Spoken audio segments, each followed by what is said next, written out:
Hello and welcome to everybody. For those I have not met personally, I'm Karl Matthias Klause, head of the economic department at the German Embassy, and it's really my pleasure to welcome you all for this event today. Thank you to all listeners or viewers. We know it's 2 o'clock on a Friday afternoon, so thank you. A special welcome first and foremost to our speaker, Katherina Reiche. She has a very distinguished career in politics and business in Germany. And I'm also very happy I can say that here and proud to call her a friend. And in Germany, it's 8 o'clock in the evening, so on a Friday. So thank you even more, Katharina, for that, joining us.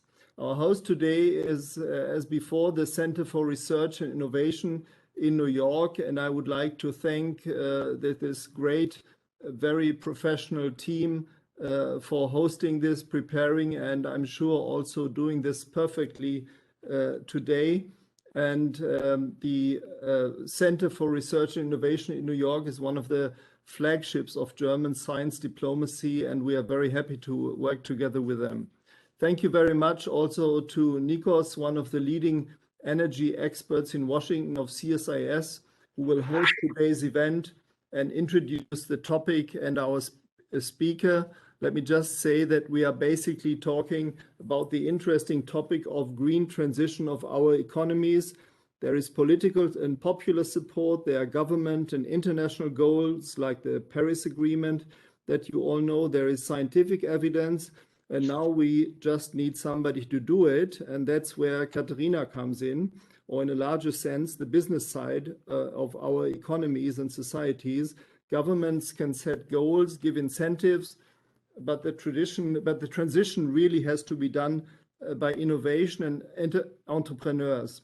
And we believe that market mechanisms, in the German case, the social market economy, is the most successful, cost-efficient, and socially just way to lead us into this green transition. And Katharina Reiche will give a very interesting aspect, of course, that I think Nico will introduce in further detail. So thank you again very much for joining us today, and please go ahead. Always finding the unmute button first. Exactly. So thank you so much, Mr. Klause. Thank you also for the virtual flowers for the DVIH, the German Center for Research and Innovation. It's an absolute pleasure, of course, to being part of the series. And a warm welcome to all of you, and especially the guests who are joining us from Germany and the United States. As Mr. Klause said, it's sort of a nice afternoon in the States. It's evening in Germany, plus there's soccer, right? It's starting now, and we're all excited that the EM is taking place. My name is Catherine Di Paula. I'm the program manager here at the German Center for Research and Innovation in New York City, or the DVIH, as we like to use the German abbreviation among the team. The Center for Research and Innovation here in New York was opened 10 years ago, and we're part of actually 5 global centers. So we're also in Tokyo, in Moscow, in Sao Paulo, and in New Delhi. And we work very closely with all research institutions and institutions of higher education in Germany. We have partners in the industry. And of course, we work very closely together with the embassy in Washington and also with the Consulate General here in New York. Our funding comes from the German Foreign Office, and we run under the auspices of the DAAD, the German Research Funding Organization. We are super excited to be part of this series, which is called Business, Science, and Culture, and this is the climate edition of this. And I would just like to, think back a little bit. We started with a beautiful lecture by Andrea Wolf coming from the culture side, and we learned a lot about the founding fathers here in the United States and about the early stages of nature conservation, and also a good deal about manure. I remember vividly in that conversation that we had. Then we moved on to a scientific topic that was angry weather. And we had Dr. Friederike Otto's work here, and she was creating the first inventory of correlations between climate change and the direct effects on people. And today, as you said, we're looking at the industry part of the series, and to learn about the promising alternative source of energy. And for us at the Center for Research and Innovation, this is a super important topic because our annual topic is the pandemic and its impact on society. And I would like to change it slightly and say today we're talking about the pandemic, its impact on innovation from an industry and policy perspective for the benefit of our global society. So it's really a hot topic that we're talking about. If I may be so frank and say it's a hot topic, talking about hydrogen on many, many different several levels, especially when we look into the high energy consuming fields and industries. Plus, Germany has promised or set its sights on becoming the global leader in hydrogen technology. And then Frau Reiche, I'm personally very thrilled, and I'm sure that our audience is also very thrilled that you can be with us today to give us some insights on how we can actually achieve this goal, which is very crucial if we want to reach the the goal of being climate neutral by 2050. So thank you very much for joining the series. And before I'm handing it over to Nikos Tsafos, who's joining us as the moderator today, he's the Interim Director and Senior Fellow with the Energy Security and Climate Change Program at the Center for Strategy and International Studies, CSIS, in DC. Well, thank you so much, and thank you to the Center for Research and Innovation, New York. Thank you, of course, the German Embassy. It's such a pleasure to be here. You know, when you think about leaders in the energy transition, you can't not have Germany be very high on the list. When you think about hydrogen, it's impossible to talk about what's happening globally on hydrogen without thinking about Germany. And also hydrogen itself. You know, I live in Washington, D.C., and there's a lot of technologies that people talk about, but boy, hydrogen is really sort of really climbing on the list of interest and attention. And so I'm so thrilled to be able to have a conversation with you all on hydrogen. And of course, you know, from a point of personal sort of note is, you know, I think it's so important to bring, you know, European perspectives to America and American perspectives to Europe, right? The collaboration, the transatlantic collaboration is just going to be so important in meeting the objectives of the energy transition. And so any opportunity we have to bring, you know, folks from Europe to speak to an American audience and folks from America to speak to a European audience, I think that only furthers our chances of being successful in the energy transition. So that's why I'm here. That's why I'm really looking forward to this conversation. And so it's my pleasure to really introduce our speaker, Katherina Reiche, who is the chair of the German Hydrogen Council. She's the chairwoman and the management board of Westenergie. She has a long career in politics and business. And so I think what I find important about this topic is it's really going to be a collaboration between politics and business and society. It's going to require innovation and business models. And so you really want someone to talk about this in a way that really pays attention and integrates those different perspectives. So that's why I think this is going to be a great conversation. So we're going to start with some opening remarks. And then, as you heard, if you have a question, type it in the chat, put a Q in the chat. I have some questions to kick off the conversation, but I think it's going to be a great appetizer before we all go watch some football.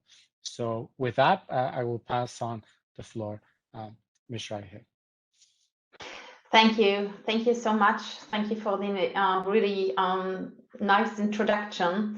And I'm delighted to be here today to share some of my insights to how Germany's exit from fossil and nuclear fuels is progressing.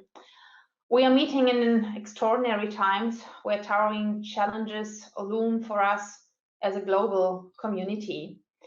A devastating pandemic is still undergoing. People are still dying of COVID-19, and the economy and society are just starting to come to terms with consequences. Then there is climate change, an existential threat that we will only be able to surmount together. With this spirit of community in mind, I say welcome home. If I may speak for Germany and Europe, we are very pleased to have the United States back on our side when it comes to combat climate change. In Germany, we started transitioning our energy supply to renewables 20 years ago. Our progress, now please the first slide, our progress in greening our electricity has been remarkable. Renewable accounted for around 60% of the electricity generated in Germany in May 21. But the picture is not that quite as rosy when we look at the overall energy consumption, where renewables account just for 20%. We are expected to close the gap to the remaining 80% over the next 25 years. The German government has pledged to achieve climate neutrality by 2045. That will not be easy. And the sheer magnitude of transformation on a global scale is not going to make this any easier. Hydrogen is sure to play a pivotal role in this transition. At least one of us saw this coming. 20 years ago, you believe it or not, George W. Bush, the US president at that time, said, in the long run, alternative energy technologies such as hydrogen show great promise. The US Department of Energy published its hydrogen roadmap in 2001. Many of its premises still apply today. Its authors were right when they wrote, significant advances will have to be made to lower the cost of hydrogen production and storage. They envisioned a future where, a citation, a national infrastructure that supports the use of hydrogen for fuel and electricity production will be in place. Right again, hydrogen does indeed require infrastructure. This is as true today as it was then. President Joe Biden has certainly taken up the fight against climate change with vigor. The Clean Energy Plan calls for around $2 trillion in investment in 2025. Climate policy, social justice, fewer emissions, more green infrastructure and technologies. That is what it's all about, the president presented. I know that sounds very familiar for me as a chairperson of Germany's National Hydrogen Council. Like you, our friends in the US, we are focusing on leapfrog innovation to advance the course of climate action. That's not the only thing we have in common. We are also looking to fast-track hydrogen adoption. And like you, we see the ramp up for hydrogen economy as an opportunity to lead the way in technology to achieve economic success and to create jobs. The question will be, who moves fastest to create the right conditions for companies and institutions to compete in the race to adopt hydrogen? How did John Kerry put it on his recent visit to Berlin? We already have the technology capabilities to improve climate action, but we often lack the political will to bring these technologies to market on a large scale. I have to agree with the special presidential envoy for climate. We need conditions that stimulate rather than stifle investments. Right, that's the next slide. With its enormous potential for reducing greenhouse gas emissions, hydrogen could help decarbonize the steel, chemical, and other industries, as well as the transportation sector and buildings. That will get us a lot closer to our global climate targets. If our world really is to wean itself off fossil fuels by 2050, we are going to need a lot of hydrogen, and really a lot, and we are going to need it soon. McKinsey calculated that hydrogen will have to cover at least 18% of the global final energy demand by that time. Otherwise, it will be impossible to hold global warming below 2 degrees Celsius. It will take transitional technologies and every color of hydrogen to put that goal with reach. Lately, courts have also been piling on the pressure.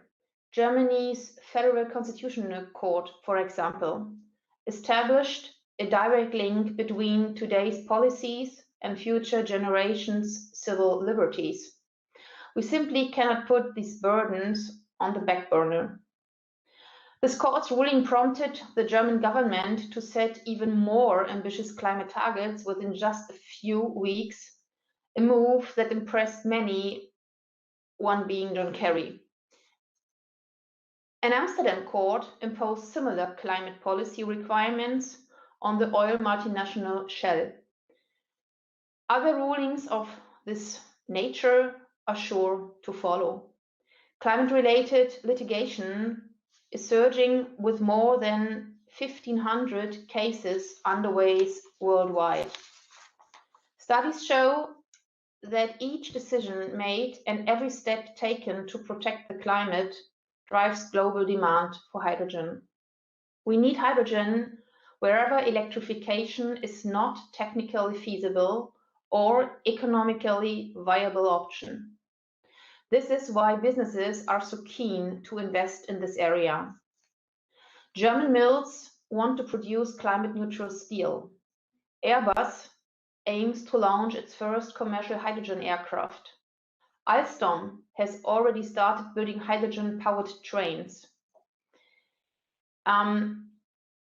Shipping industry that need heat for manufacturing. There are trucks equipped with fuel cells, processes which are being carbonized, building services. Hydrogen provides the means to decarbonize all these lines of business. 2 weeks ago, the German government singled out 62 hydrogen projects for subsidies. Overall investment will run to 25 billion euros, with the government chipping in 8 billions. And this is just the beginning. Next slide, please. Companies and consortia have announced more than 200 major hydrogen projects worldwide. If all these projects come to pass, investments would total more than $300 billion by 2030. Industry is not doing this out of charity. Experts see vast business potential in the hydrogen economy. In the USA alone, it could generate $140 billion in annual revenue and employ 700,000 people by 2030. The US Fuel Cell and Hydrogen Energy Association expect this line of business to grow nearly fivefold by 2050. Hydrogen could be a job machine. However, there is still a lot of tuning to be done before that engine can rev up. No executive or supervisory board is going to approve heavy investments without an ironclad legal framework in place. US and European policymakers will have to establish legal certainty for the hydrogen economy. And that goes for the entire value chain, from production to transport to storage and use. This also includes the repurposing of gas lines. There's a fun fact for you, but I don't know if you know this or it's new for you. The first gas grid built in New York City more than 100 years ago carried hydrogen. It was not until after World War II that it was converted to natural gas. Now we need legal certainty so we can blend hydrogen into the gas grid on a larger scale or convert pipelines to carry nothing but hydrogen. We have to shape the international market for hydrogen and its derivatives. That is ammonia, ethanol, methane. This also presents an opportunity for transatlantic trade. On top of that, we need to create a market for products made in a climate-friendly way with hydrogen. With this in mind, we ought to consider certifications of climate-friendly products. And I'm indeed aware that John Kerry believes this is a sticking point that we really have to discuss. We set up the National Hydrogen Council here in Germany nearly 1 year ago. This multidisciplinary body advises the German government on the regulatory amendments needed to promote hydrogen. What we have learned is that we have to spend more time thinking about the big picture. There's no doubt that Europe is going to remain reliant on energy imports. Now is a time for a new energy alliance to promote hydrogen produced in a climate-friendly way. These alliances will help maintain geopolitical stability and make the energy systems transformation an attractive proposition for oil and natural gas production nations. We should be devoting more time and effort to discussing this with the US. As foreign and environment ministers at the time, Frank-Walter Steinmeier and Sigmar Gabriel set up the Transatlantic Climate Bridge in 2008. It is a forum for politicians, scientists, businesses, and other members of society who are thinking about how climate and security policy figure into the future of our energy supply. I say, let's meet on this bridge, right after we add another pillar, hydrogen, to its underpinning. And if I may be so bold as to offer a suggestion, I believe a hydrogen council, much like ours in Germany, could be the right vehicle for the US too. It could start up and drive a public debate on this energy carrier's role and keep hydrogen on the political agenda. Then we could make the most out of hydrogen's momentum as it gains attraction on the road to COP26 in Glasgow this year. Let's shape this hydrogen future together. Thank you very much for your attention, and I'm very pleased to go now into discussion with you. Well, thank you so much, Ms. Reiche, for this wonderful, wonderful overview. And you touched on so many things that I wanted to follow up on. But let me start from where you ended, which is the question of setting up a hydrogen council. And I was wondering if you could tell us just a little bit more, how does this council work? What did you learn from this council? How do you think it helped advance the conversation? And maybe offer some advice from your experience of that process that maybe the United States and other countries could sort of replicate. First of all, Matthias Klause mentioned that I have a longer history in politics, and so I was involved in many step outs. So the step out from nuclear, and the step out from hard coal, and the step out from brown coal. Now and I have to organize all these political processes, which are not easy, as you might think. Now I'm the first time to set something new in hydrogen, so that's my first time that I can create, not just to cut off something. But to be honest and more seriously, the advantage of this council is that it's first interdisciplinary, that covers NGOs as well as scientists, as well as people from all kinds of businesses and major German industries. So famous names like Siemens, like Linde, like BASF and others are there with their CEOs. So really show their interest and show the importance to give our government more or less wise advice. So how do we work? Why is the setting set like this? Of course, you have different interests, as all the time, when it comes to political processes. And we had to learn during the step out of coal in our coal commission. That is a wise way to get together all sometimes extreme positions and force them in a very scientific and fact-based way of discussion to come to a consensus. And consensus means no side wins at 100%. You have to meet in the middle somehow. And if you find this consensus, it carries you and so the whole society for the next years when it comes to set the measures of an advice in place. And so we do what we learned in the Coal Commission, we do now in the Hydrogen Council too. For me, it's surprising the first time in my political life Energy,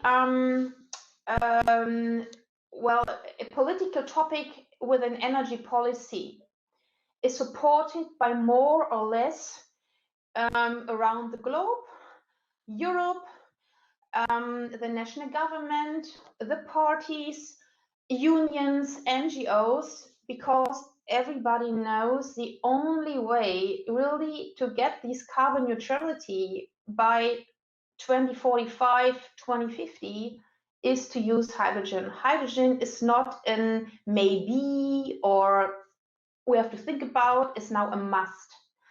And I think everybody kind of have a sense of the responsibility to shape the process, because we want to be an industrialized country. We want to have wealth. We want to have employment. We have to have good paid jobs. We want to be successful in research and development. This pressure and yes, the knowing that we have to really lay a sound foundation makes the work in this council on one hand sometimes tensioned, but all the time we find consensus in political advices. Well, thank you for that. And I think the idea of being able to reach consensus that survives many years in the future is something that folks in Washington will be very jealous of. So I really appreciate you saying that. You talked about the presence of German industry on this council, the CEOs show up, and you talked about some of the initiatives of German industry. I wanted to see if I could get you to share a little bit more, their perspective. I mean, obviously they see this is a path for them to reach the climate neutrality. Some of them obviously see that this is a business opportunity for them. What do they want from the government, or what do they want from each other? What is their sort of ask, or what do they think is missing, or what do they want to see the most coming out of this initiative to say, yes, we will scale up our sort of hydrogen business and our initiatives? So the interest in this topic is really wide. When it comes to industry, you have to look at the existing feedstock, like refineries who produce ammonia. So they have an interest to keep their business, but they know it can't go with natural gas or with oil or coal. So they have to switch to hydrogen, maybe first to blue and then to green. You have the new feedstock. Look at the iron and steel industry. Now the steel is produced by coal. In future, it has to be produced by gas to replace the coal, and then by hydrogen. So we need the chemicals for this. And the industrial process heat, not to forget. There are a lot of industry processes where gas is needed for high temperature to get the products out. We speak about 1,000 degrees and above. And here hydrogen is also needed. And what we have in the council is to put all this knowledge together and to create a framework where these ramp up can happen. Think of the mobility sector. Of course, we have for shorter distances, for light vehicle, normal cars, we will have battery-based solutions. But what about heavy trucks? What about ships? What about airplanes? The whole maritime industry. What about railways? So still in Germany, you can't believe it, we have 40% of our rails are not electrified. So is it wise now to do the electrification or just switch directly to hydrogen? Or think of building and district heating. Still nearly 40% of all CO2 emissions come from the building sector, and the building sector is a very slow moving sector. So to get the whole stock renovated, an ideal scenario would say we have to renovate at least 6% per year. So where we are under 1%. So you can imagine the velocity. Nevertheless, the heating sector itself has to fulfill its specific sector goals as well. So we need hydrogen. But all this investment I speak of, a steel mill, is nothing what you can buy in the supermarket. So we speak about investments of billions and billions of euros or dollars.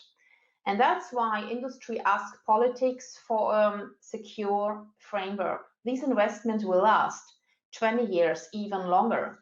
I'm responsible for gas infrastructure. Gas pipelines, if they were once down below Earth, they are there for 40, 50, 60 years, and as they work and they're good. So if we do investments, we don't think in legislature, so 2 years, 4 years, times 10. And that's why the political stability and a clear commitment on long-term investment security is needed. First of all, as you know, our electricity costs in Germany are way too high. We have a lot of taxes and elements which make electricity as a product very, very expensive. We have the feed-in tariff which comes on this and all other state-driven tariffs. So we have to reduce the cost. Otherwise, the investment will be funded, but the OPEX cost just run away. We have to have the markets which use hydrogen. So how to support like a major market like mobility, where we have a high demand. A high demand could cause a reduction of production costs because we have an economy of scale. And we are the first time where you have to think not in single lines, but to create really complex systems. So a regulation in the mobility sector will influence the production and the implementation of the electrolyzer. And politics is not really used on these complex rule setting, but we need this. Otherwise, the expected velocity and dynamics, they won't come. Thank you. That was great. I wanted to pick up on a couple of things that you said, but one of them is, and you talked about it, and so I was wondering if you could elaborate or tell the audience that may not know as much about, we've seen the German government just make the initial announcements, the initial awards. If you could share with us a little bit, what is the geography, the sectoral, like what is the philosophy? I mean, I think one of the things that's quite interesting is this idea of clusters and specific parts of the country that are receiving a lot of investment, that if you build things together, you're going to create economies of scale. Maybe tell us a little bit about the philosophy of sort of awarding projects and trying to develop this industry. Yeah, so the project you're speaking about are the so-called Ipsi projects. Ipsi stands for Important Projects of Common European Interests. So just to give you a number, government offered what's still a lot, 7 billion euros, which then could be multiplied by European money. Over 240 projects by a total of 42 billion euros were brought in, and so the government had to pick. And what was the philosophy of picking and making the choice? We have sectors which have to deliver first because they when you replace, for instance, coal, steel industry by blue hydrogen or gas, you will have a major reduction of the CO2 footprint. And the major CO2 emissions do come from refineries, chemical industry, and steel.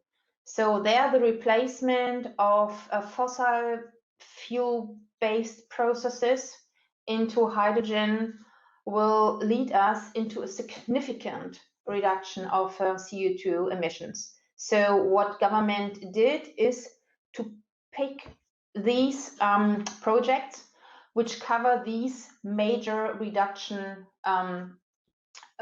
paths. And so you will find in the line all major steel mills in Germany and the major chemical industries. And the second philosophy is that the hydrogen has to come somehow there at the places which are needed. The most efficient way to transport gases is not putting it on a truck or in a train. It's by pipeline. So the second philosophy is to create a so-called starter network of hydrogen pipelines. They don't have to be necessarily new. I told you I have in my area, I'm responsible for nearly 5,100 kilometers of gas pipeline. And my engineers are testing, has been testing for 5 years now, how much hydrogen could we fill already in the existing pipelines. And the message is you can use the existing pipelines. We have to replace some parts, but not the whole system. And so the philosophy is from the Northern Sea, a little bit to the south, the Rhine and Ruhr, from the Baltic Sea to the chemical industry in the eastern part, and then one link from east to west as a hydrogen starter pipeline grid to have the transport secured to the places where the hydrogen is needed. Well, thank you for that. That also takes care of one of my questions about infrastructure, so we can skip that because I think you answered it really well. Let me do one more, and then I see that we have one question from Sebastian Weekline. So I'll come to you, so if you can be ready for that. I wanted to talk a little bit about international collaboration, and I think we can cover a lot of dimensions, but I wanted to maybe start with sort of the Europe and Russia part. I want to come maybe to transatlantic collaboration at the end, but maybe start by telling us a little bit. I mean, one of the things that has really struck me when I read the National Hydrogen Strategy is this recognition that this is not a strategy for self-sufficiency. This is not a strategy for Germany to be able to cover all its needs on its own. It's going to be an international, it's going to be a traded fuel. So I wanted to ask you to speak a little bit about Europe, but also because I'm mindful of this audience in the United States, a lot of questions I think about Russia as well as a possible sort of collaborator and partner. So maybe let's start with Europe and then switch a little bit on Russia. First of all, it is not possible for Germany to fulfill the demand of hydrogen with national resources of renewable energies. You can't build as much windmills or solar panels to fulfill the demand. Take a steel mill like ThyssenKrupp, not far away here in Duisburg.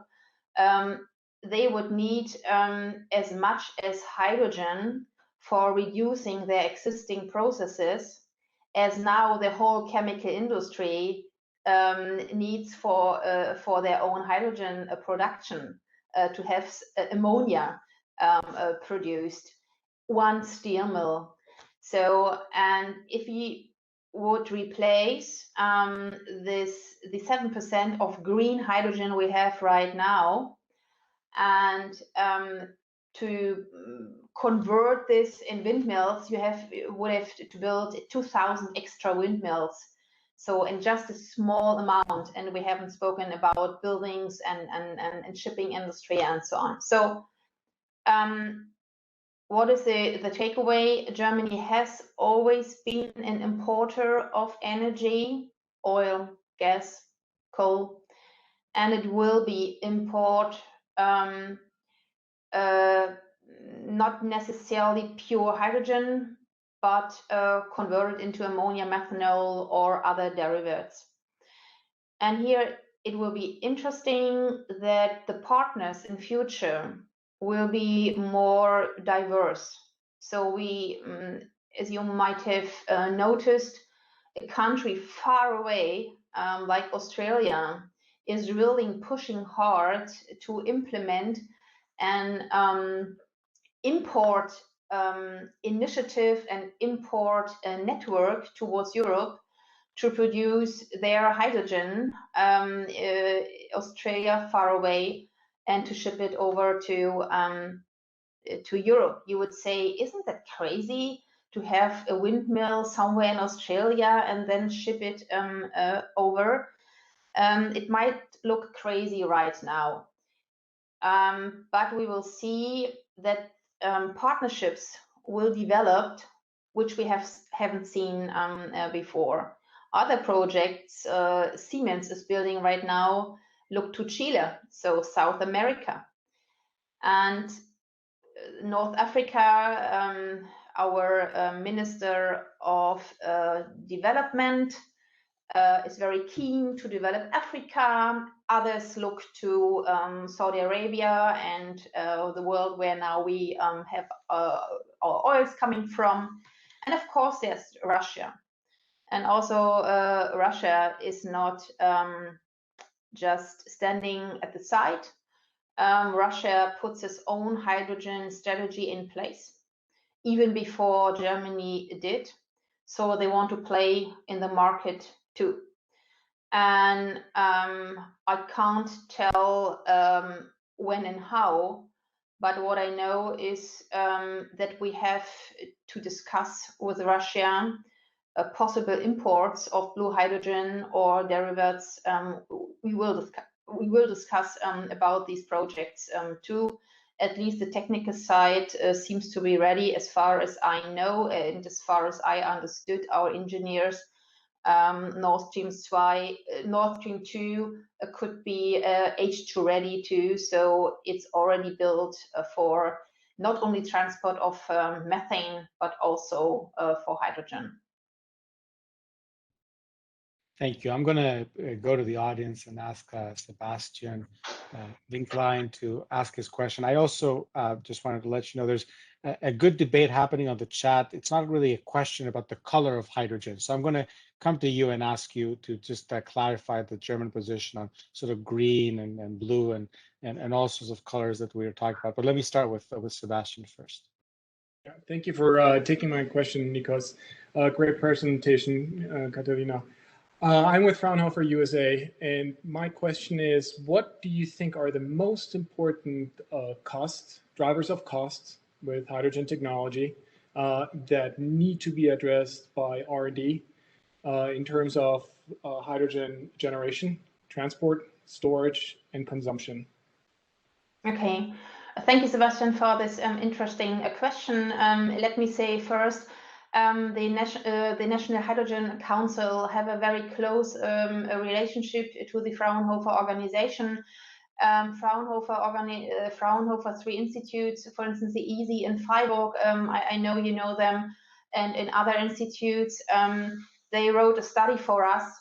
And the aim of a study was to understand the future demands of hydrogen. So where will be what and which demand at which level and which time, so where the market ramps up, and Fraunhofer did a really great job with this study.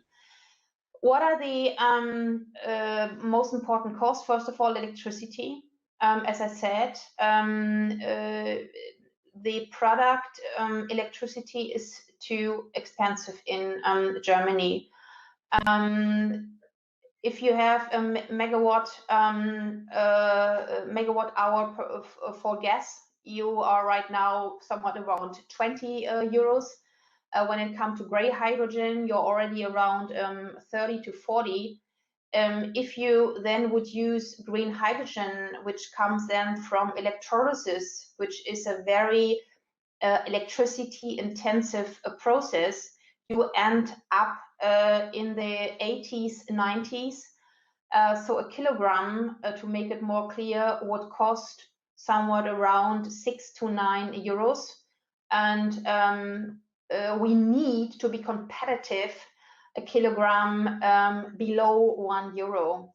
So the dimensions you see here, they're mostly driven because of the electricity cost. Second, of course, the electrolyzers are still it's manufactured. You know, you put them now together like a puzzle, and each one is a unique product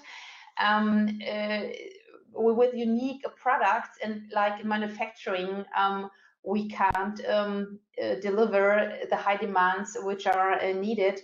So I think the second important factor is to reduce the costs of building electrolyzers.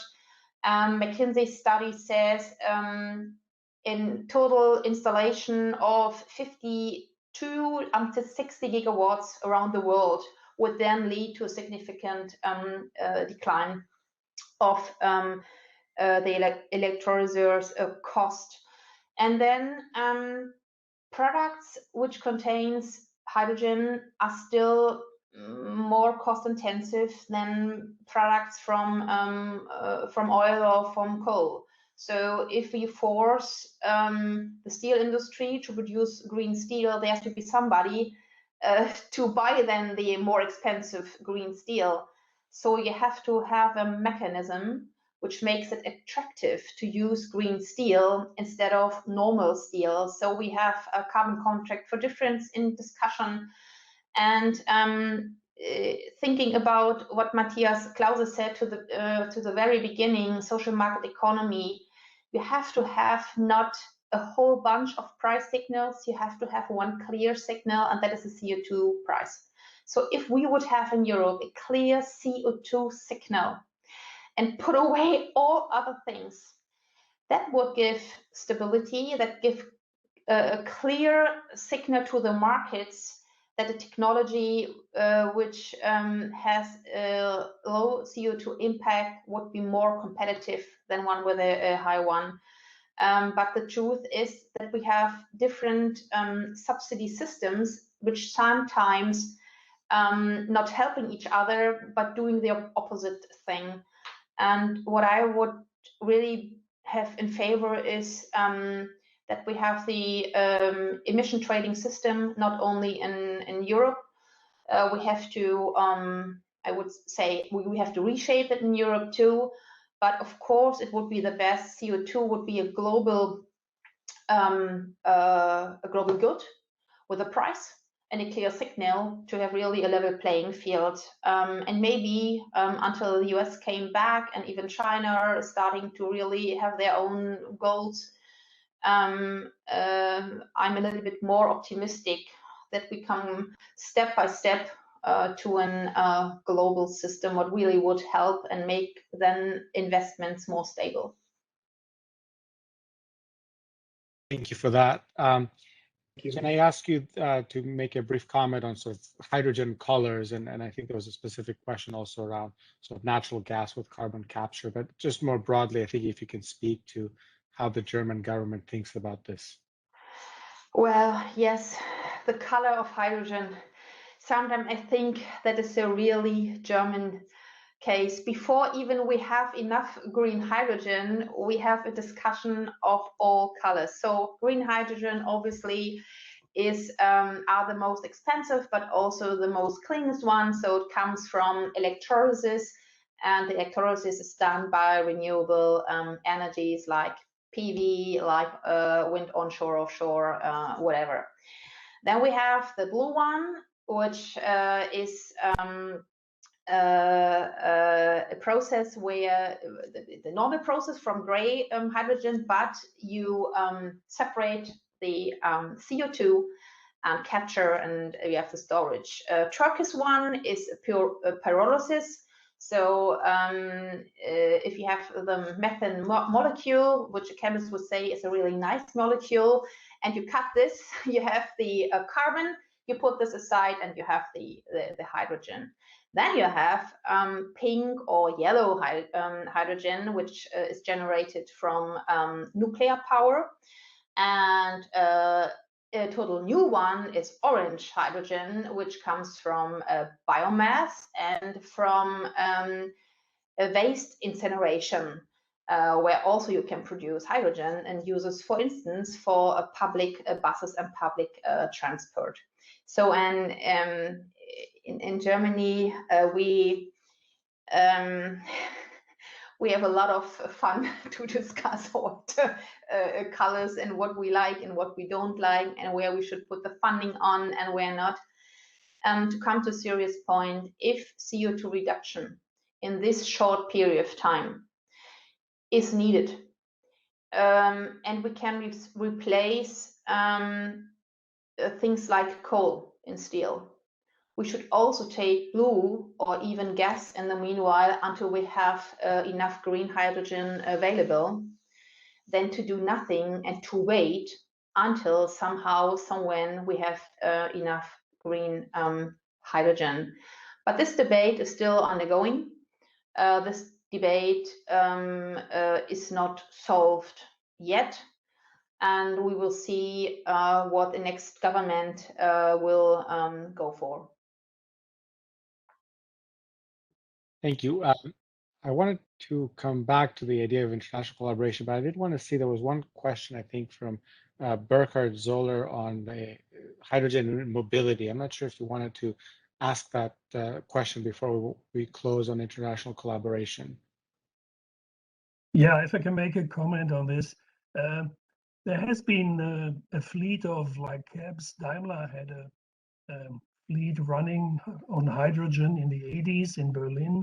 And there was a lot of development in that time also on storage and storage capacity for cars that somehow got lost. But it is under the new initiatives, it would be interesting to use hydrogen in combustion engines and not only in fuel cell, because fuel cell is not that far developed. So it would make use of the infrastructure, of jobs, of maintenance, everything that's involved, the production facilities for combustion engines. And is that a topic, or do we fully concentrate on electric and fuel cell? So to answer the question, due to a very harsh EU regulation on the European car fleets, the battery solution is the first one available, which allows not only the German car industry, but the car industry in Europe to reach the really, really hard CO2 fleet goals. So there wasn't even a solution in that short time for fair prices available than batteries. So that is the reason why the car industry really focused on battery solutions. And we see an improvement of the quality of batteries, on the charging behavior. We as a grid operator, we constantly install charging stations at home with the wall box, in the public fast charging station. And I wouldn't say that the race is already decided, but for normal cars, it seems, at least for now, that the battery solution will be the one. The race is not decided yet for heavy trucks. We have Nikola versus, for instance, Daimler, who puts a lot of effort into hydrogen trucks. The battle is decided when it comes to ships or to airplanes. So you can't have battery solutions for ships. You can't even have hydrogen solution very easily for airplanes. So you have to have synfuels. So there's a debate right now how much synfuels would be needed for the aviation sector. There's also a debate if it isn't not a suitable solution to have syn-fuels for the whole car industries. So the processes wouldn't have been changed. I mean, you don't have oil-based fuels anymore. You have then hydrogen or green hydrogen-based fuels, but you can have all the systems and the car supplying industry still doing the same what they do right now. This debate is going not in the direction as the car supply industry would like to have it. So, for instance, the Greens or NGO says, if you go this way with syn-fuels, you don't change anything. It's just a method to stick in the system for the rest and come back back to oil if it's possible. That's why I think, again, you have batteries for the cars. I think you have hydrogen-based fuels for heavy and long-distance trucks, for shipping, and syn-fuels for the aviation sector, and hydrogen also for the railways and public transport. Don't forget the public transport, buses, and also special machines like waste collecting machines. Here we have really vivid family-owned companies who build waste collecting machines based on hydrogen. Well, thank you. I'm mindful of the time, so I just wanted to see if I can get maybe 30 seconds to 1 minute from you, just on a final message to a US audience on sort of the prospects for transatlantic collaboration. What would you like to say as a closing remarks to a US audience about this? Well, I would invite all of us to come back to a common discussion on future climate goals based on the belief that we want to stay industrial-based countries with a lot of high-paid technical-based jobs. And when I say what China does also in the hydrogen sector, when it comes to set the standards, and who sets the standards rules the market, I think it's really worth to work together in the field of hydrogen too, because for me, hydrogen is the industrial answer on the Paris climate change treaty. So go away from some windmills and think that's the energy vendor, come back to really industrial solution, and here hydrogen would be really a field we can work together. That's a great message to end on. Thank you so much to Katherina Reiche for her presentation. Thank you everyone for joining us. I'm sure we will keep having more and more of these conversations. Have a wonderful Friday evening and weekend. Thank you so much.